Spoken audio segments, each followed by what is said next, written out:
Perfect. So I will begin sharing my screen. And what we will be reviewing today is how to write a resolution paper. Okay. I would want to ask you guys, does any of you know what is a resolution paper? You can raise your hand or just turn on your microphone. Well, the resolution paper is the solution writing and with the points of the process um, in where this solution is involved in many delegations. Like we have two blocks of delegations, ones that are with Russia, for example, and the other one that is with United States. So there is going to be those two resolution paper, one from the United States that is going to have some attributions that are against the ideals of Russia, and that's why the other countries are going to vote for the other. So it's like a solution in a formal way, Okay, if we can thank say you. like that. Thank you, Daniel. Does anyone else know what is a resolution paper?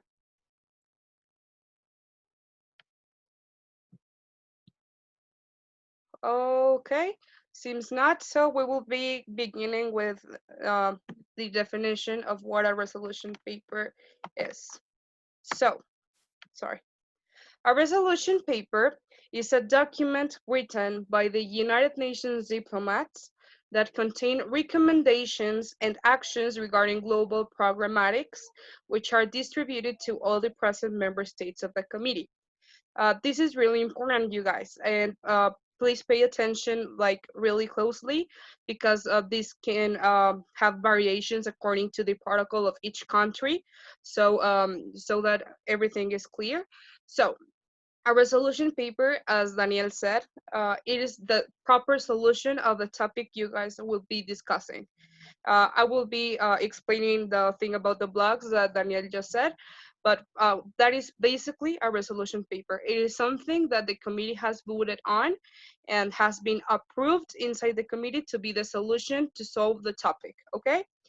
The solutions will be depending the committee you are in.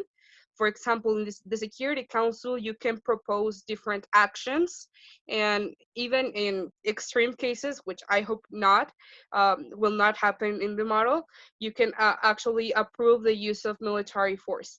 That is something exclusive for the Security Council and can actually make these proposals that can actually act or interfere directly in the conflict. On the other hand, we have UNHCR, which can only give recommendations. Since it is in its faculties, there is not this possibility to act directly in a conflict. The United Nations High Commissioner for Refugees can only recommend the solutions, and the signatories who will be signing that resolution paper will take that into consideration in order to solve the topic. So that is important for you to know. But basically, a resolution paper is this thing. Um, a solution that has been voted and approved in the committee to solve the topic. Okay. Now, um, talking about the planning for the resolution paper. Throughout the committee, or throughout the development of the debate, some delegates, or basically what we are looking forward is that all the delegates give their proposals in order to solve the topic. That is why the importance of the moderated caucus or the speakers list is in this model, because that is a time where all the proposals and the discussions of the solutions will take place, so that then when all has been discussed, the different blocks or the delegates can actually write down the formal proposals to solve the conflict. So uh, the viability of the proposals, which is also really important, must be taken in consideration at all times, as well as the international reality. So let's say that Russia, in the Committee of Human Rights, proposes to approve the LGBTIQ marriage. That is something that will not be possible because Russia does not approve that kind of stuff. So then if this happens, the chair will let the delegation of Russia know that that is not a viable solution for the position of Russia and is not part of the international reality. So please take that into consideration to propose things that your country would actually want to implement. Before continuing, I just would like to know, let you know that if you guys have any question, you can interrupt me at any time or ask a question by the chat. It doesn't matter at what point, I am here to answer all of your questions, okay? So, moving forward, as a delegate, as I mentioned, you must analyze which proposals are attached to the position of the nation you are representing and which not. This is also involving the alliances you will make. United States will not work with Russia or with China by any means because that is not the position of the nation of the United States of America. So please take that into consideration throughout the debate and giving the proposals and actually accepting or supporting the proposals of other nations, referring, of course, to the alliances that you guys will make throughout the sessions, okay? Then we have this interesting thing about the blocks. Daniel already told us some kind of an introduction to what a block is. But basically, a bloc consists in the alliances of nations who share ideals, who share proposals, and who share positions. So basically, or something that is really common is that the United States will have a bloc with France, with the United Kingdom, with Mexico, with Canada, with Europe, etc. And then Russia will have a bloc with China, with some countries of the Middle East, with other countries of Asia, etc. Because that is what their foreign policy is all about, right? Um, these blocs are alliances who share these ideologies and basically who share proposals. For example, even though the United States works a lot with the United Kingdom or France, if in the topic that you are discussing, the proposals of the United States and the United Kingdom are different, then they will not work together. The blocs are made to write the possible solutions and to start writing all these proposals to solve the topic. That is a bloc. So then congruence in such alliances must always exist, taking into consideration the historic, economic, and political backgrounds of each nation.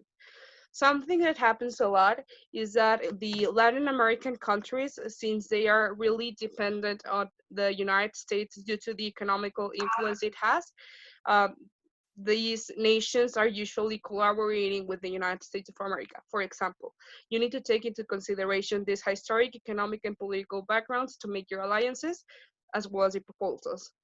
Then there is no limit regarding the creation of blocks. There will be as much as needed. There can be just one block there can be also just one nation in one block according to the committee on the topic. This is something that also happens. For example, let's say that the topic discussed is the use of nuclear weapons, and North Korea is part of that committee, which is the Disarmament International Security Committee. So North Korea, of course, will not accept anything basically because first, North Korea is not part of the United Nations, and second, basically will not take any recommendations of any nation. So the delegation of North Korea can be its own bloc that can be of only one nation. So don't worry about that. The important thing is that you guys respect your position as a delegation. That is the most important thing. So also in some cases, the creation of blocks, which is, that is the thing that I mentioned right now. So is there any question about the blocks right now? Because it's important.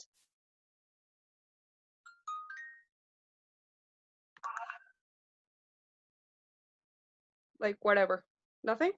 All right.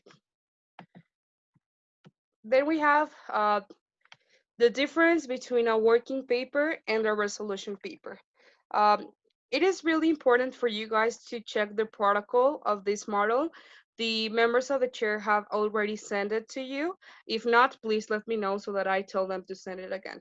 So in this protocol and basically in the Mexican protocol, we have different states of the resolution paper. First, we have the possible working paper, which is the thing that you will be beginning to work with. It is the first possible solution to the topic. It must have at least 5 proposals, but it does not need to have any kind of format or the preambulatory clauses or end-operative phrases, which I will explain later. That is a possible working paper. Then we have the working paper. And the only difference between the two of these papers is that the working paper has been already introduced to the chair by a motion or procedure, and the chair has already approved that working paper. By being approved is that those there are at least these 5 proposals, and they are congruent with the international policies of the nations, and that are what the chair will consider viable. So that the proposals say what is going to be the main proposal, how is it going to work, who will finance this proposal, and everything. Even the time in which it will be held, everything of that. Is there any doubt? I don't know if I heard something. Okay, seems not. That is the difference between the possible working paper and the working paper. Then after the working paper has been approved, we have the draft resolution. The draft resolution is something that the difference between the working paper and the draft resolution is that the draft resolution will already have format, will have the preambulatory phrases and the operative phrases. That is the main difference, but it has not been yet either approved by the chair or the academic team and has not been voted on. That is the difference between the working paper and the draft resolution. Once the draft I resolution, have a question. yes, In the Mexican protocol, do you speak Spanish, right? So I can say it in Spanish and then you can yes. The translate. the only thing is Like, these training sessions are in English because we have people from other countries that don't speak Spanish. okay, so how do you say enmiendas? Oh, amendments. Uh, okay. We do not have amendments by themselves. You can check the protocol, and what we have is a brief round of observations. During that brief round of observations, you can correct any orthographic mistake, typographical mistake, or mistakes that are important, like they are part of the solution itself, like structural mistakes in 2 cases. First, if there is a trustworthy source that says that allows you to argue that what it is established in that draft resolution is not true. So let's it is as a kind of dumb example. Let's say that the bloc of the United States said in its draft resolution that the color green is the best color in the world, and that says the draft resolution. But then you are Russia and you find a source of the United Nations that says that the best color in the world is blue.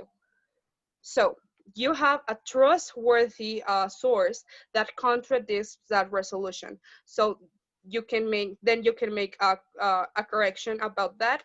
And the second situation where you can change something about either the structure or the proposals by themselves is if the delegates who were writing these draft resolutions added or excluded something that the chair had already approved. All right. This is only because the chair has approved it for a reason.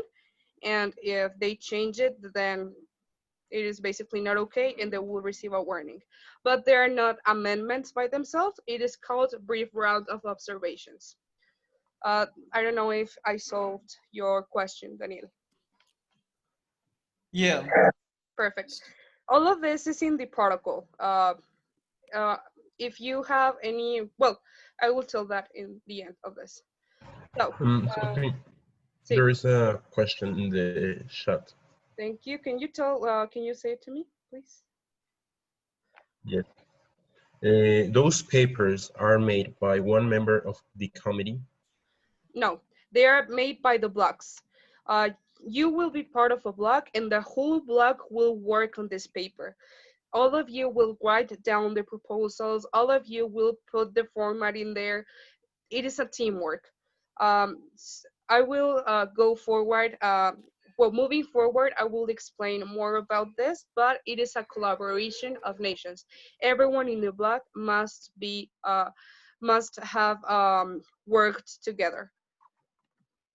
So is that question solved?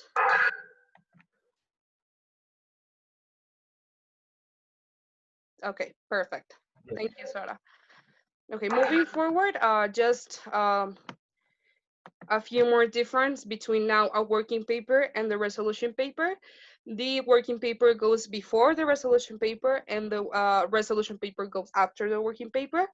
The working paper is basically consisted in general ideas, and in the resolution paper, these ideas must be well and completely developed and have a sequential order in which they are described.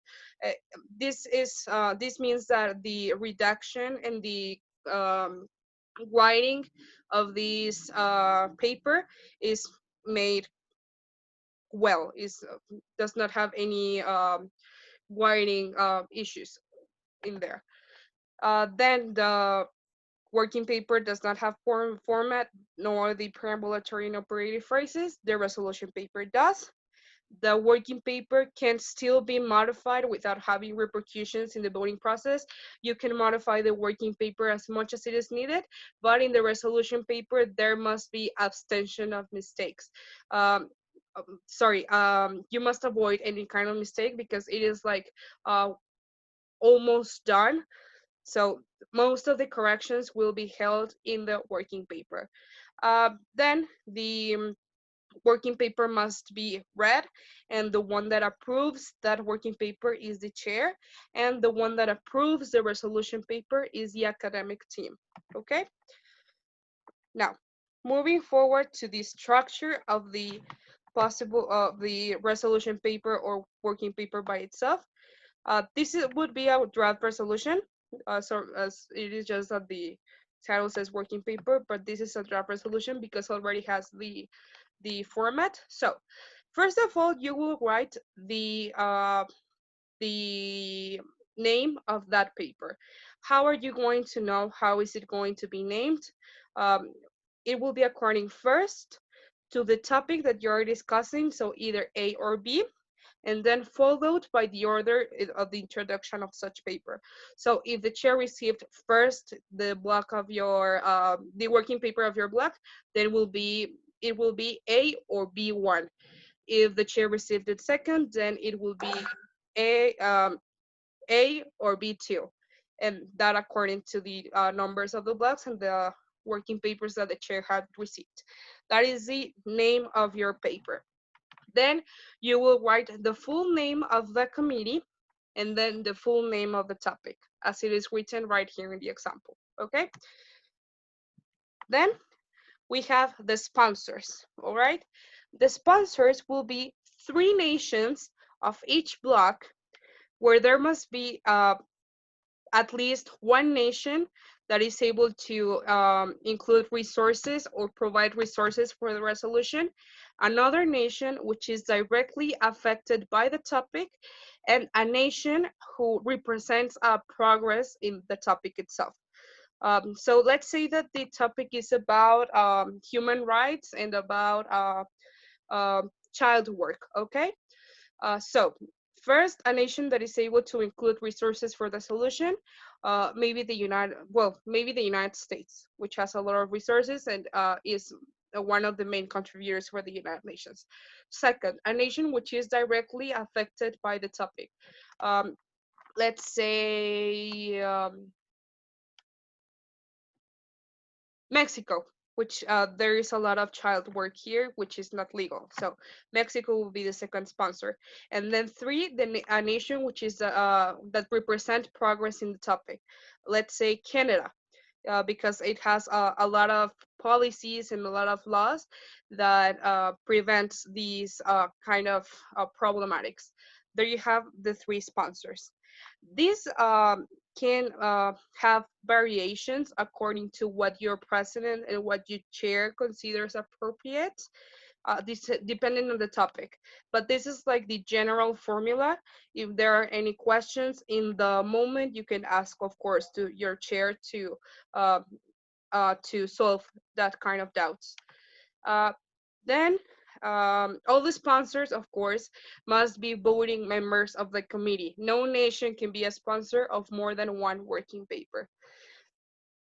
First, as you guys know, uh, the Security Council has 15 members. The UNHCR has almost all the members of the United Nations.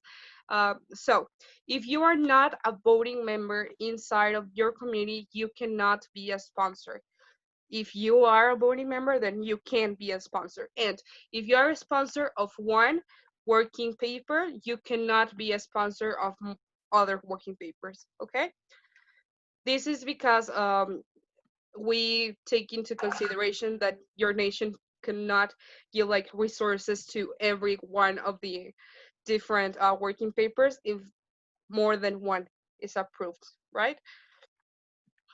Then, following with the structure, we have the signatories. So, the signatories are the nations that are interested in this resolution that is being worked on. They must be written down in alphabetical order and with the official name of each nation. And you can sign any working paper or any draft resolution that you want. Just take into consideration to follow the position of your nation. If you're a neutral country, then maybe it would be easier for you to sign a lot of resolutions. But if you are not, then please abstain to do so, because that will not be taken as a good point for you guys. So again, follow the position of your country. Then I'm just making sure that I'm not missing nothing else. Oh, uh, even though if you're a sponsor and you can't be you can't be a sponsor of more than one paper, you can sign other resolutions if you want to, and if they are and their proposals and the nations involved are something that your delegation or the nation you're representing will do in the actual life and the international reality. So just take that into consideration. Then about the format of the resolution or the draft resolution itself, we have the preambulatory and operative phrases. Now, the preambulatory phrases must be used only in the introduction of the draft resolution. And these are some examples that you guys can use when you are writing down your resolutions. These are a lot, and we will provide them to you as well. And then we have the operative phrases that must be used only in the development of the proposals. I will give an example later, but these are also examples of operative phrases that you can use when you are writing down your resolution, okay? Now, the structure. In the introduction, you will use these preambulatory clauses, and it is basically maybe the goal of the introduction is to have a brief context or background to the problematic.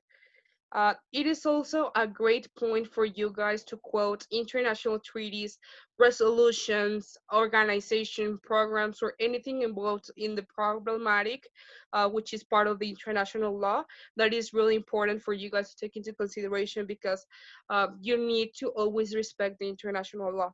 So if you quote these different international treaties, it will be a better resolution by itself. Um, since this moment, you must number each and every line of the rest of the resolution. And periods are not allowed. You can only use commas in this part of the resolution. As you can see, the preambulatory clauses are in, oh, David, how did you say that? Eh, Fras- No, cursiva. reconocer. Uh, manuscript. Sorry, just I forgot the how you said that word. Oh, the italic If word. you want, you may continue, then No, I tell you yes. the word. No, I already. Thank you, David. Yeah, the italic. It is italic. Yeah, thank you, Andres. Sorry, I forgot the name of the word. There are marked as italic the preambulatory clauses. That is something important about the format. All right. Then we have the oh, sorry, the development of the proposals by themselves. In this section, every paragraph must begin with an operative phrase. As you guys can see, they are marked as italics as well. And just a recommendation, be congruent with the proposals and be careful with the orthography and to have order in the development of the ideas. It is just so that all the proposals are understood for all the committees and to have a better resolution. Now, use all the segments you need. Do not worry if there are a lot. Do not worry if there is actually like a lot of proposals. If they are needed, then do so. It does not matter. So you can have as much segments and as much, as many segments and as many proposals as you want. Uh, are there any questions as far as of now?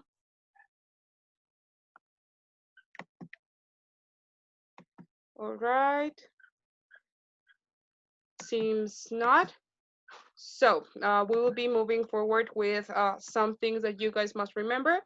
First, that there is no maximum length. As I was telling you, write down as much proposals as you guys think there are necessary, but there is a minimum length. The minimum length, it is of 5 proposals. You need to have at least these 5 viable proposals. Do not use periods for a new paragraph, only commas, and you can only use these periods in the final paragraph. You will only have this last period. And some tips for you to achieve a successful resolution. First, do you think any delegation will ask you a question regarding something? Well, make sure to answer all the questions that you think you might be asked from all other delegations when you are writing down this resolution. This is better because you then have a more complete resolution by itself. So this is a great tip. Have you noticed that there is a financial issue or that there are no nations that want to collaborate with this part of the solution? Then just mention, then there will be a petition sent to ECOSOC, which is the Economic and Social Council of the United Nations, or a direct petition to the budget of the committee. That is a way that you can get like rid of that problematic. Then if you don't have a nation which is involved in the conflict inside of your bloc, just write at the end of your resolution that the bloc or in the resolution it is invited the resolution is inviting any nation which is interested in the proposals to apply them into their countries or into many situations that can solve that problematic. That is a way that you can solve that issue as well. If you need more signatories, you can always, throughout the debate, remark the importance of the international collaboration, and that being a signatory doesn't always mean that they are forced to follow the proposals of the resolution, specifically in the UNHCR, uh, because the Security Council has some different faculties, but that is something really important. That is for you to convince others to sign your resolution and for it to be approved. And then you can mention the Vienna Convention or the Universal Declaration of Human Rights. It is a great starting point to convince delegates, and it is a real trustworthy source for the paper. So, sorry. Um, if you don't know what the Vienna Convention is, please look for it because it is really, really, really important. And if you have questions later, you can send us your question. But uh, I will not explain it because I don't want this to be really long. So just please look for it. Then please be empathetic with other delegates. If you see a delegate that is its first MUN, or if it is your first MUN and you are looking at another delegate who is in the same situation, please work with each other. The most important or the most like great thing about the models of the United Nations is that you get to collaborate with other people, and as we know, sorry, it is just that I am receiving a lot of notifications. Um, sorry. Just collaborate with each other because some people are really putting like a lot of their effort into their proposals or their actual work inside of the model, and pues sorry, I'm being really distracted. David, can you explain this, please? Yes. Well, first of all, we must be clear something. Even if the MUN is kind of a game, all the delegates should be focusing on how the countries would work in the real life. For example, even if the United States does not play along with the Russian Federation, the delegation of the United States will not try to humiliate another delegation. It is important that it is important to be conscient that we are here to make um, to an MUN, as I previously said, it is a game. But how you play it and how you make other people feel about it, it is that is not a game. That may affect them in their personal life. So me as the president, as Sophie as the academic, will ask you to please avoid having personal problems with other delegates in order to um, do a diplomatic event and make that everyone can enjoy the MGM. Thank you, David. Sorry, delegates. I had an issue with my notifications and I got distracted. But yes, what said David is basically what I meant. You guys are here to collaborate, and we have this amazing experience to have foreign people in this model. So it is a huge opportunity to get to know a lot of different cultures and a lot of different positions. So please be empathetic with each other, be respectful, and encourage people to participate. If you see block of delegates who are all new and they are like struggling with the resolution or whatever, and your position of the position of your delegation allows you to sign the resolution or whatever, please do so, because it is like the fair game or the fair play. We are here to collaborate, we are here to have a good time, and we do not want people to have a bad experience about this. Also, regarding this point, if you think or feel that at any point you're being disrespected, either by the members of the chair, by the secretary general, by the academic team, by any delegate, we will have a committee that will make pertinent actions if that happens. We are looking forward to have respect to any person involved in this project and in this event. So if you feel that you are not being respected, tell us, because it is really important for us. So then if someone said a proposal that is similar that the one you're saying, or that can be used for your resolution paper according to your position, take it. It doesn't matter that any other delegation said it, because the ideas that are thrown inside of the discussion are the ideas for everyone. And why would I not write down a resolution that can actually solve the problem just because other delegates said it?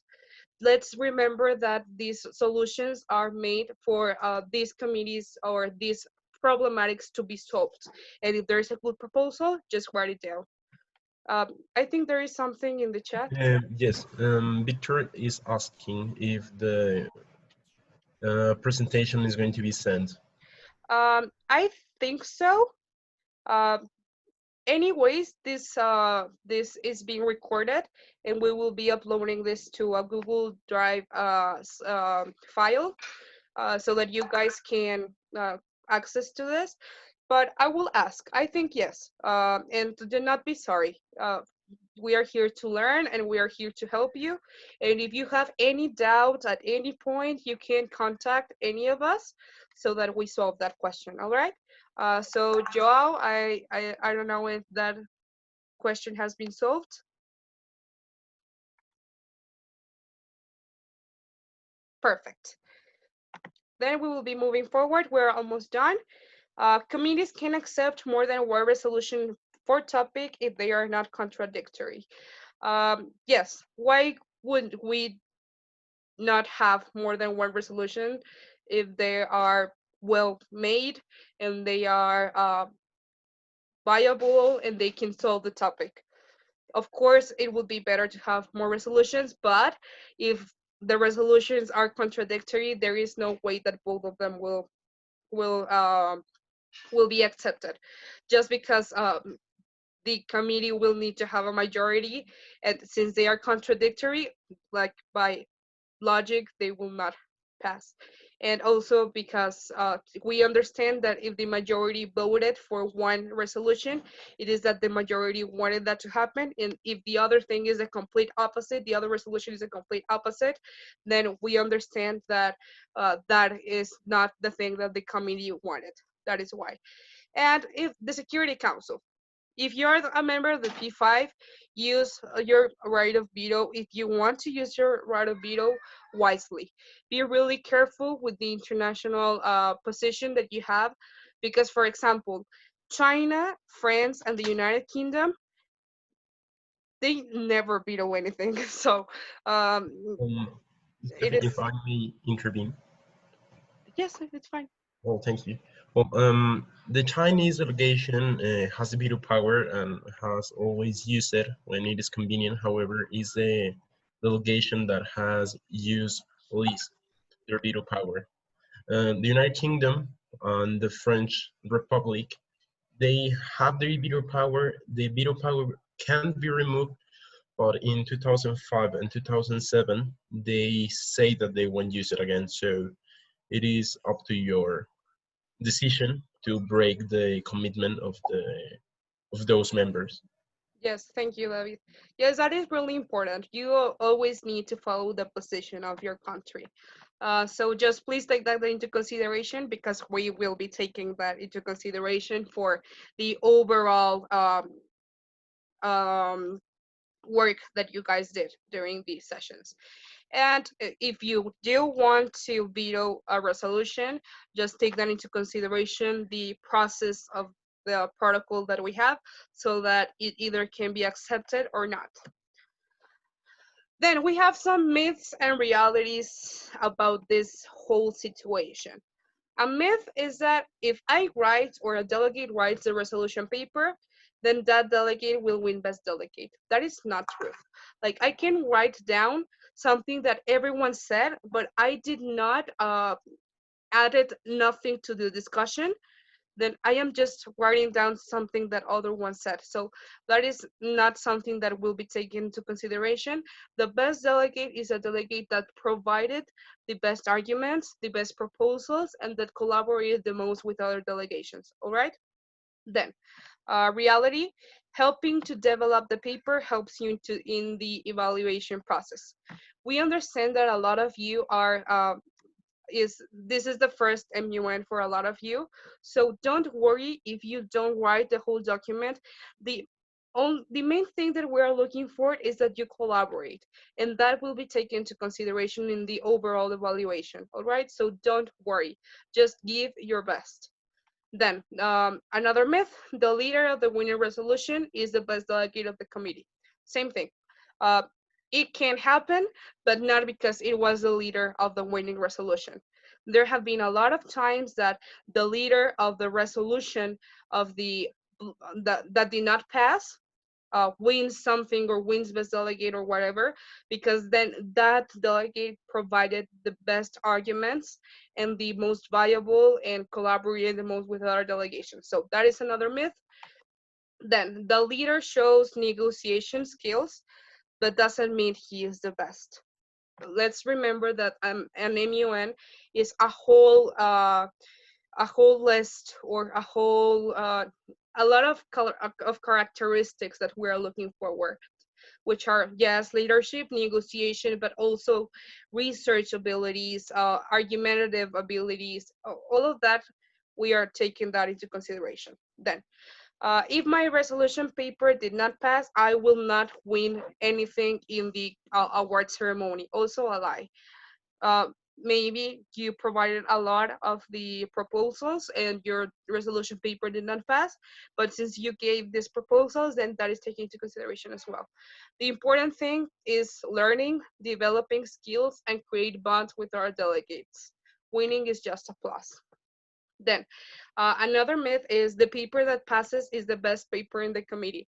That is not necessarily true, because a lot of resolutions can pass because maybe the delegates were afraid of the leader of that committee and did not wanted to answer the questions of that delegate, so they signed that resolution paper. It is something that happens. That is why we want you guys to be encouraged on working with one another and to be like humble, right? The paper that passes is the one with more votes. That is the reality. And the last myth is that if I don't have a block, I won't work in a paper. That is not true as well. If you don't have a block, you can be going forward in the different blocks, trying to provide more proposals or to question what they are doing or whatever. You can actually do something. Then even if I am alone, I'll work on a paper to support my ideologies. That is something that in my experience is really honorable of a delegate, that even though nobody wants to work with me, well, I will work by myself and I will provide the solutions that I believe, according to the proposals of and the position of my delegations, are the best to solve the conflict. Even if it does not pass, I gave my effort and I gave my all to the MUN and to the debate. So that is really important. Sorry. How to achieve a strategic advantage with the resolution paper.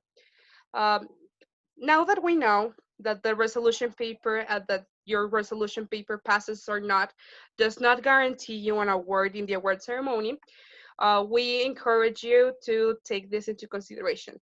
First, creating unnecessary blocks for protagonism will make you see bad and will damage the harmony of the committee. There is no need to create blocks that are not necessary, because basically there is no need for it. We just can work as a team and provide solutions, and that's it. There is no need to do so, and is something that it is quite egocentric. So please do not do that. 2, when the time to write the paper comes, use technological resources to guarantee the best work possible.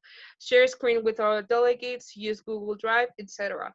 Since we are in an online modality, it is quite difficult to have these interactions. So you as a block can have these Google Drive documents so that anyone can edit, anyone can add whatever they want, because you guys are a team. You guys are a block that you want to reach a proposal. So please look for these resources. There is a question, right? Yes, it is. The Um, question is, the working paper is written during the caucus? yes, it is written during specifically the simple caucus and the extensions. Is that okay? Perfect. Then 3, never arrive to a committee with your paper already done. This is something that a lot of delegates do, which is begin the model and already have your resolution. That is something that is not right, or at least is not quite good or positive for the committee, because you did not listen to anything that other delegations said. The purpose of a model of the United Nations is to create the simulation of the actual UN, where the collaboration and where all the international negotiations are held are the ones that determine the solutions.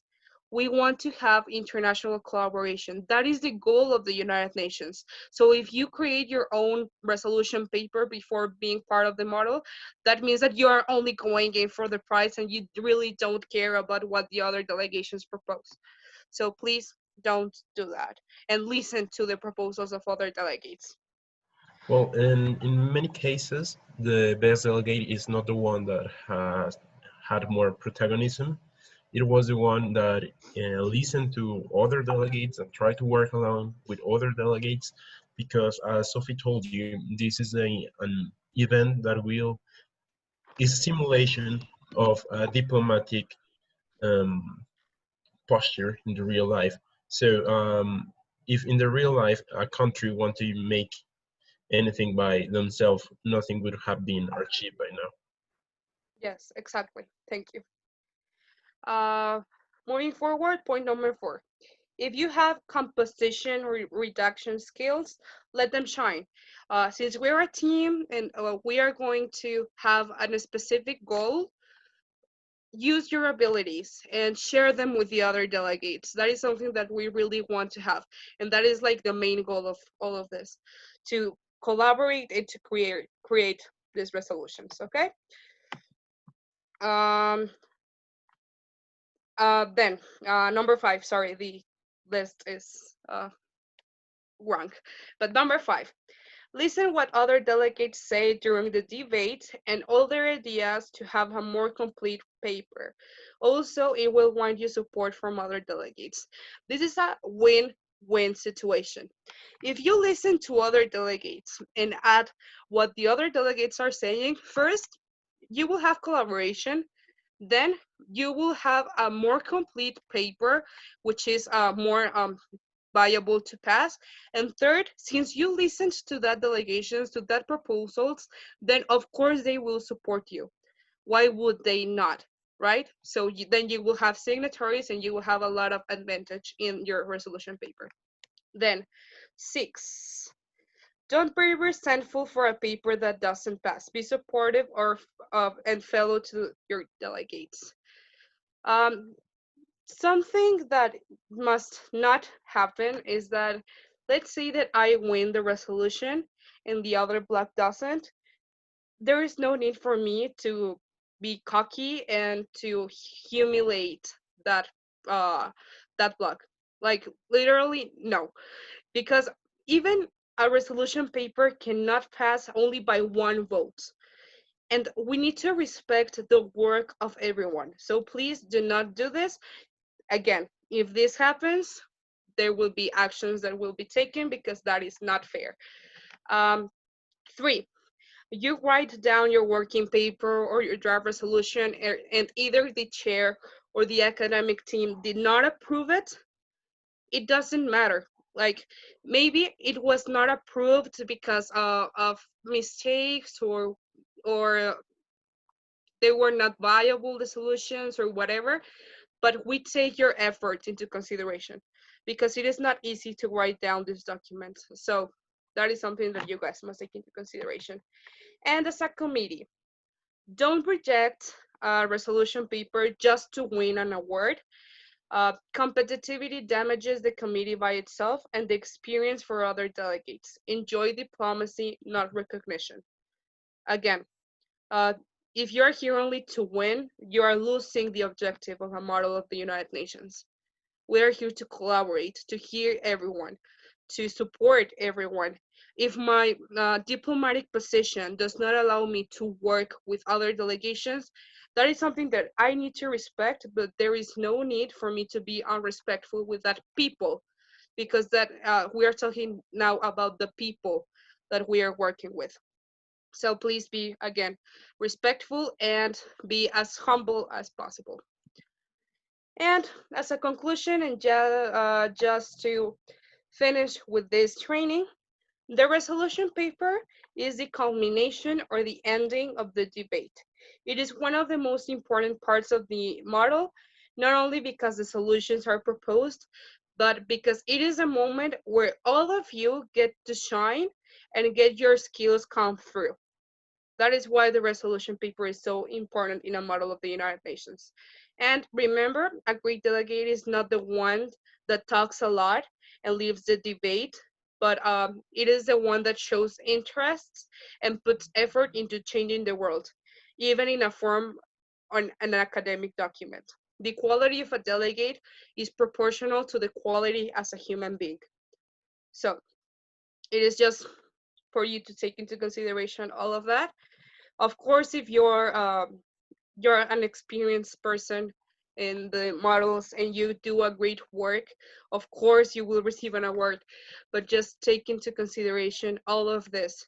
Do not be cocky, do not humiliate each other, do not be unrespectful. Everything is the same for everyone. We are all learning, we are all having this experience, so it is really important for you guys to respect all of that and to do your best, because your best is your best and nothing and no award can change that, and that is something that must be given recognition of. All right, so well, I don't know if you guys have any questions right now regarding anything about this presentation. Ale. Yes, I mean, this is my first time participating in this model.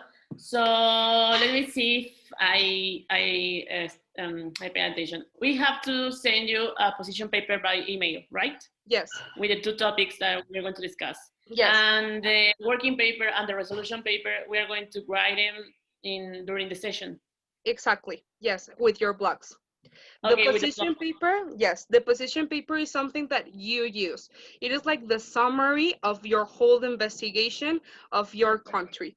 It is a thing that uh, when you're like a first timer, the position paper is something that helps you a lot, because over there you have like all of the information summarized and you can reach for it anytime you want. Of course, if you want to have more information either in your computer or printed or anything, that is up to you. But the position paper is for you only. It's for you to have the best work as possible during the model. And the working paper and draft resolutions are for the proposals and are made by the committee and by the blocks by themselves as a collaboration between delegations. And how are the blocks conformed? Sorry? How are the blocks conformed? I mean, oh, all right. How can I What country are you? Mexico. In what committee? High Commissioner for Refugees. All right. Well, that the UNHCR is a committee that it is quite good for first timers because you can collaborate with a lot of delegations. And if you're Mexico, then you have like a better option to collaborate with a lot of blogs because you're quite neutral. But your blog will be formed taking into consideration your foreign policy, your international status with other nations. So let's say Russia will not collaborate with with the United States by any means. So that is something that will not happen, right? But since you are Mexico, most probably you will be working with the USA, with Canada, or such delegations as that. So take that into consideration, your political background, your economic background with other delegations, and your historical background, and as well as the proposals that they will give. The blog is made for writing down the papers and to write down the proposals. So even though US, Mexico are a huge ally of the United States, but the United States is implementing something that you think as a delegation that will not work or that is damaging to the international community, then you are in all of your right to do not work with that delegation. Okay? Is that solved? Yeah. Okay, thank you, Ale. Thank you. Are there any other questions? I will stop sharing so that I can see you all.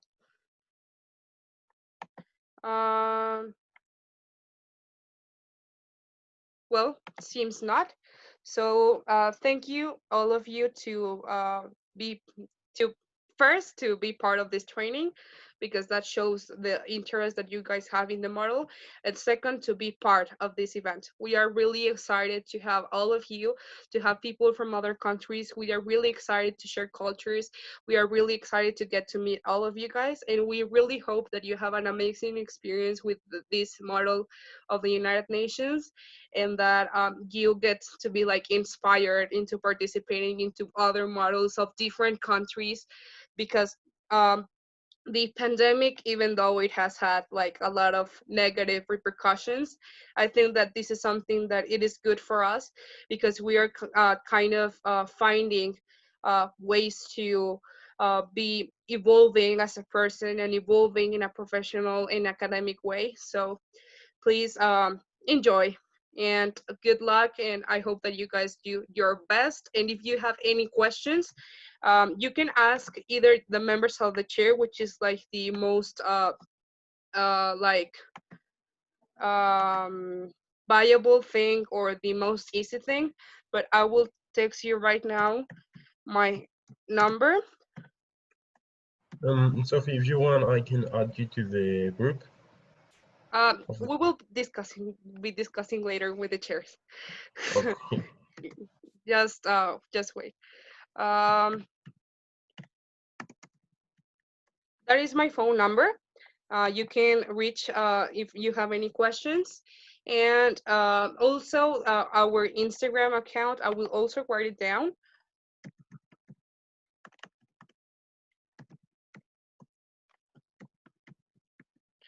Sorry. That is our Instagram account for you to follow us. And if you have any question, you can also ask us there in the DM so that we can solve your questions. And as your members of the chair, and we will see you on Thursday, Friday, and Saturday. If you have, again, any doubt, you can reach for us, and have a really great afternoon or evening or whatever time is going on in your country. And thank you again for joining us. Sophie, I have another doubt. Sorry. Yes. On Thursday we have the Mexican night. Yes. At what time is gonna be? I think it was going to be at 9 p.m. Mexican time, but the chair will let you know throughout this week. Okay. No, that's it. Thank you. That is something like more to chill. It is not formal by any means. It is just to get to know all of us. Thank Thank you. you. Anything else, guys? No, it's okay. Okay. I'm going to get my dinner. Thank you. Bye. Thank you. Bye. Bye, guys. Thank you all, guys, for coming. Thank you.